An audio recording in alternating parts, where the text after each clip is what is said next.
All right, we are beginning Unit 3 now on producing products. We're actually getting to the heart of manufacturing here. So we're in Chapter 8 talking about production basics. As we go through, just a couple of key terms for you to make sure that you're aware of: production, prototype, specification, material, capital, and production processes. So we'll talk about all of those, and this is more or less just a brief introduction. We'll certainly be going more into detail as we go. So there are 7 stages of production that you see here. So you've already gotten a taste with your product design. So we start out with product design and development. Everything starts with the idea, and then we start to basically figure out how to bring that ideal to life. Once we have developed a prototype and kind of worked out some of those differences, then we get into production planning. We start producing the product. We manage resources. We got to control production. At the end, of course, we figure out packaging and distribution of those products, and then we're continuously improving. Now, as we go through all of these, it is important to understand that some of these do overlap. So there is, when we're going through producing product, managing resources, controlling production, there is some overlap between those particular stages. And of course, in all stages, we're going to try to continuously make improvements, keep ourselves nimble, lean, and of course, as competitive as possible, as we have different competitors pop up, working towards taking away some of our sales and our production levels. So we do have to manage our production resources. So there's all sorts of different types of resources that we need to produce those products. So this kind of gives you an example. So we'll break this down. So we need people, materials, tools, and equipment so that the people can do the job. We need a production facility. Time, one of our most valuable things. We need time, we need energy, information is very, very important, and then of course we need capital in order to be able to pay and cover the costs and expenses of all of those things. Probably the foremost, and there's a lot of companies that give lip service to the fact that people are their greatest resource. Some companies and a lot of companies do actually adhere to that. So it is incredibly important for us to put time, energy, and effort into our people, into training those people, into making sure that they have all of the resources that they need to be successful. And those resources might be material, it might be tools or equipment. Certainly it is time there as well, and the information that's part of it as well. So materials are any item, substance that can be processed to make a product. We've got one whole chapter. We'll go deeply into materials here next chapter. Tools and equipment are very, very important. So those are the way that we either use it's the way that we transform those raw materials into the finished product. And of course, certainly we need a roof over our head or a manufacturing plant. Now, those manufacturing facilities might be basically a small one-bedroom way to start out, and they can grow into larger and larger, gigantic production facilities like what ADM and Caterpillar has here in Decatur. So it does take time for every step of the production process, so we have to allow for that. We have to account for that.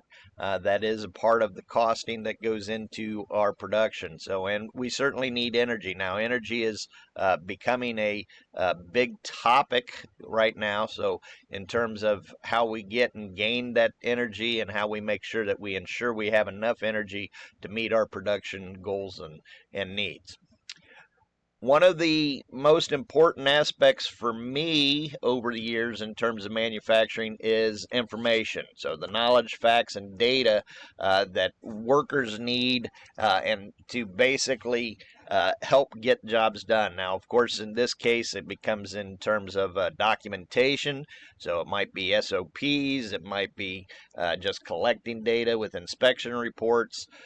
All of these different types of information is important to give and allow the frontline workers access to, so that they can make informed decisions to make sure that production goals are met. And then, of course, we wouldn't be anywhere if we didn't have capital and the ability to raise capital in order to help cover and pay for the things that we need. So a lot of startup companies spend a lot of time just getting capital first before anything at all gets produced or gets sold. So without it, we're not going to be able to get started in the manufacturing process. So when we talk about the production process, we're talking about all of the different ways that we can go about into transforming these materials into products. So, and there's a variety of different ways. Certainly these production processes are going to differ depending on whether you are a large-scale mining truck company like Caterpillar making those, or a company like ADM where you're producing different types of chemicals or other liquid materials that are going into food resources. So the actual manufacturing processes are going to differ greatly from one manufacturing company to another. So with that, and depending on what those needs are, manufacturers then are going to adapt and determine what technology, what tools, what equipment are going to be needed in order to produce that product in the fastest way possible. We're going to get into different types of production. So right here, where the key type is called discrete manufacturing. What I'm more familiar with, and what most of my career has done, is in parts manufacturing. We're basically shaping materials into finished parts that will then go into assemblies and make other types of products. So if you think about it, anything that's sold by the numbers, whether it's whether you're making just a handful of maybe 10, 15, 20. I come from a job shop environment, so our production runs were generally around 100 to 200 parts. Sometimes we might only make 10 parts, depending on what the needs of the customer were. So that would be called discrete manufacturing. And here you're given some examples: coins and the way coins are made, granite countertops, even engine blocks. There are all types of discrete manufacturing. So in discrete manufacturing, so we do have and will use assembly. So we get all of those parts coming together, and then when they join to go into a finished product, that's a subassembly that would then go into another product. You guys are used to those. So computers, airplanes, pianos, all of these are kind of assembled products.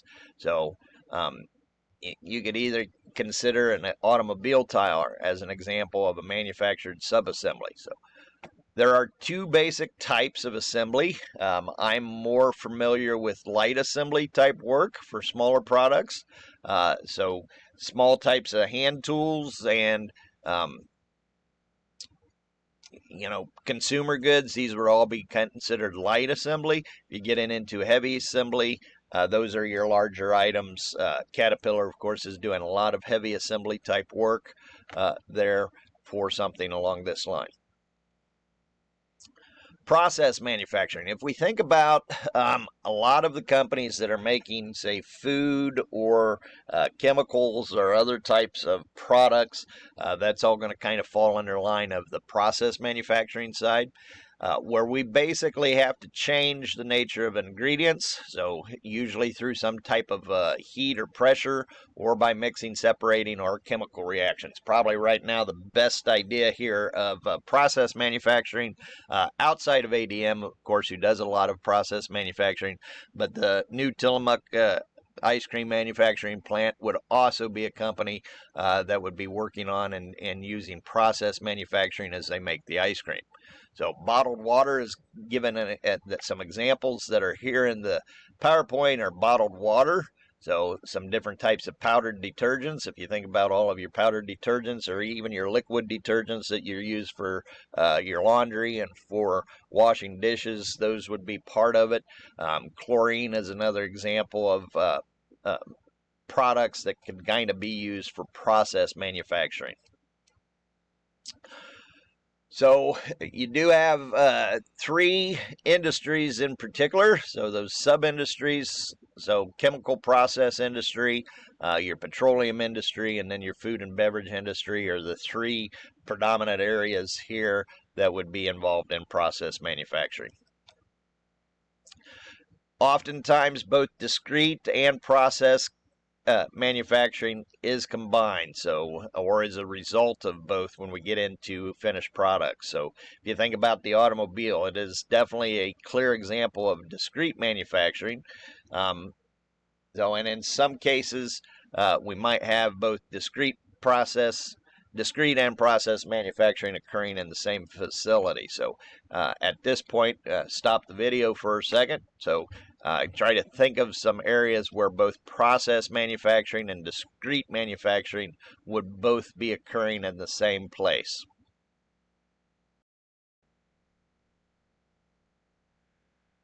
We can talk about production volume. So sometimes you'll hear a lot of talk of what we refer to as economies of scale. So certainly we have to consider the volume or the number of goods that are needed to be produced, and that volume of production oftentimes determines the way it actually gets manufactured, the way we kind of invest capital and into different types of machinery or assembly lines to kind of get this type of production that's needed.